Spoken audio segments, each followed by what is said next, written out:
Bug hunt specifics. We made it open to everybody who works for P&MR. P&MR is the parent company of P&M. We have operations in New Mexico, and we have some operations in Texas. We have customers in Texas. We have people who own apartments here and live out of state, so we want to get those out-of-state people to test. They can use our company or their equipment, testing on your own time. I did not do time cards for this. I only paid you to find bugs, not to test. We built a SharePoint site that was external available, so you didn't have to VPN into the network and do all the stuff through the firewall. You find a bug, you go up to my SharePoint site and report it quickly and easily. That was a real help because it made it easier for people to report bugs. Make it hard for people to report bugs. You guys all know this. You get less bugs reported. Doesn't mean the bugs don't exist, they just aren't reported as much. Make simple status reports, made it easy, allowed for people to report when not doing P&M. We also did a little bit of marketing. We used our company website to talk about it. We put posters up in the building. We had our target market people. We found people that worked in IT were probably really good testers. People that worked in customer service were probably really good testers because they deal with customers expressing themselves all day long, and so they knew what hot button issues were out there. They were pretty good testers, so we actually made up little personalized postcards and sent it to those people, inviting them to become a tester. It worked out really well for us. We also built a little simple SharePoint site. We kept track, these are people's names and the number of bugs we had. Some of these people were in customer service. Some of these people worked as, up at San Juan where our power plant is, they work up there in the control center. So they don't ever talk to a customer, but they cared a lot, or they enjoyed finding bugs, or for whatever reason, they reported a lot of issues. We gave out little incentives. Gave out, if you registered to be a tester, I gave you a fly swatter. I know, it's cheap but effective. The first bug you reported, I gave you a little bug. People love this stuff. If you run a testing project, spend $100 on tchotchkes. People love this stuff. And then it would sit on Susie's desk, and Steve and Martha would walk by and say, "Where'd you get that thing?" "Oh, I did testing for pnm.com. "Well, crap, I want one of those. How do I get one?" "Well, you gotta go do this, you gotta do that." And it, obviously a little bit of competition ensued because it got people motivated to try and build more testing. All I cared about, I wanted lots of testers. I didn't care why. We also gave out this really ugly trophy, which I'm very proud of. It's kind of the Incredible Hulk tearing his shirt open. Were you the model for that? The trophy company was thrilled to sell them to me because I don't think anybody else wanted them. And so I got them really cheap. Really cheap. And then I paid a little bit extra to get this little lug, the little bug hunt thing. And these are still on people's desks because people had fun with it. It made it exciting and it built camaraderie. So the next time I have a project, they will know who I am and maybe they'll be more likely to want to do it with me. How many bugs to own the tearing off the shirt? That was, if you reported 10 bugs or more, you got one of those. And I had people report up to 40 and 50 bugs. Yeah. We gave out, the promotional items. This guy, the fly swatters, whatever else I gave out, $800. The trophies, $550. I gave out like 100 of those other things. Cheap, $5 a head. Cash prizes, I gave out 2 rounds of testing. First prize, if you entered a bug, your name got dropped in the hat. Every time you reported a bug, another entry, another entry, another entry.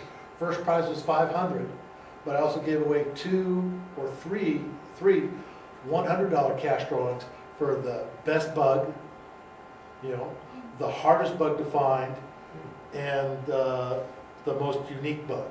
So if somebody went in and crawled in 13 layers deep through the menu structure to find a bug, they earn bonus points. This is the exact same structure that the crowdsource testing tools use that Ford and GM and Chrysler, Motor, and Microsoft and everybody else uses for crowdsource testing. The harder the bug is to find, the more it pays. And there are people that make 5-figure salaries doing freelance bug hunting at home. at night on their weekends. And they're testing every website you use today. I did it a couple years ago just to see what it was like, and I tested some used car dealership. And I found 3 bugs and I made like $5. But I also sold the article for a couple $100. What do? We had 56 different people testing the bugs, testing and finding bugs. We found 500 plus bugs.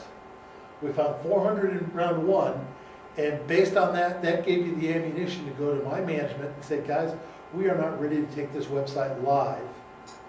My VP was not very happy with me, but he was also gave him a lot of ammunition to go to the board of directors and say, guys, the website's not ready yet. I'm sorry, I promised it. We can't do it. We need to delay it for a month until we can get all these issues fixed. Got the issues fixed. Did the next round, found 160 more bugs. Most of these were very trivial spelling errors. Most of our testers were in Albuquerque, just like our customer base, but we also had people in Las Colinas, which is outside of Dallas, Silver City, which is down south, Wright, Texas, which is a little tiny farm town in the middle of nowhere, and then Farmington up in San Juan, where our generating station is. We found out what they thought about us. They did, it did cost, once again, cost me $1,300. But like, well, $1,300 plus the trophies. I didn't have to pay for any hourly rate. They did 200 plus hours of testing based on what they reported to my survey. They used over 100 different devices, cell phones, laptops, tablets, whatever it was. 100 different devices tested. I couldn't have afforded to buy that many different devices to have my salaried testers do that testing. 80% of the people said they did it because they wanted to help us. They wanted to help P&M be successful, which is kind of nice, made us feel pretty good that the employees don't hate us, which is kind of a good, sometimes you think your employees hate you a lot. 93% said they'd do it again if we asked them. That's great. That means I delivered a satisfactory, fun experience. It wasn't a walk through shark-infested water, so to speak. People, we kind of talked about what they like doing. 10% of the people said they did it for the prizes. So it wasn't really the money and the trophies. It was the challenge and the opportunity of making it fun. We also gave them a chance to post in their little comments. And I won't read these to you, I'll let you look at them. But it was, what we got out of this is that the employees liked being part of our success, liked feeling like we're successful, did not like the idea of having things roll out and then be a disaster area in the front. Now, I was also helped out quite a bit because when this was going on was right after Obamacare had gone live. And so everybody sat there and said, oh God, we don't want another Obamacare. And so it helped me quite a bit. It helped us quite a bit in delaying the go live to the board because they did not want P&M to be on that same kind of channel. But people really wanted to make a difference and cared. Where are we today? We have 120,000 plus registered users on PNM.com. PNM.com, PNM as a total has about 500,000 total customers.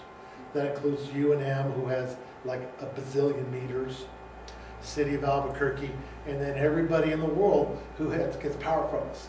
Of them, we're about 25% of our customers have signed up to do things on PNM.com. We've got 38,000 users who signed up for paperless bills. That means I don't have to put postage, I don't have to print them, I don't have to stuff them, I don't have to mail them. The customer doesn't have to mail the payment to Colorado for payment processing. It all happens online. It's pretty nice. We've got 4,000 users who have been signed up for automatic payment. So they get a little note saying your bill is ready. They go online, they say it looks good, it pays itself. We've added, this is new functionality we added that we couldn't do until we redid the website. We now have this is probably a month old.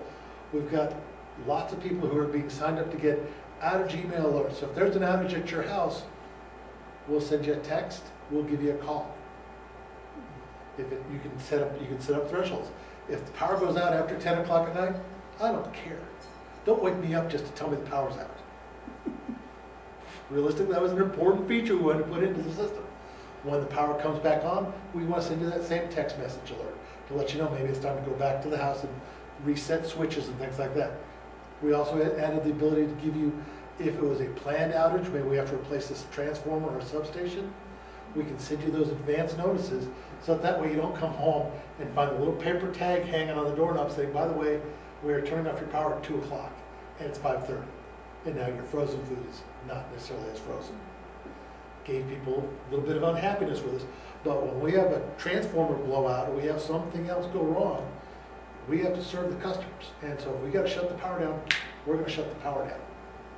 Somebody hits a pole, people like to do in New Mexico, hit those poles, knock out that power, we've got to shut down the grid in that area so we can have our servicemen work on it safely.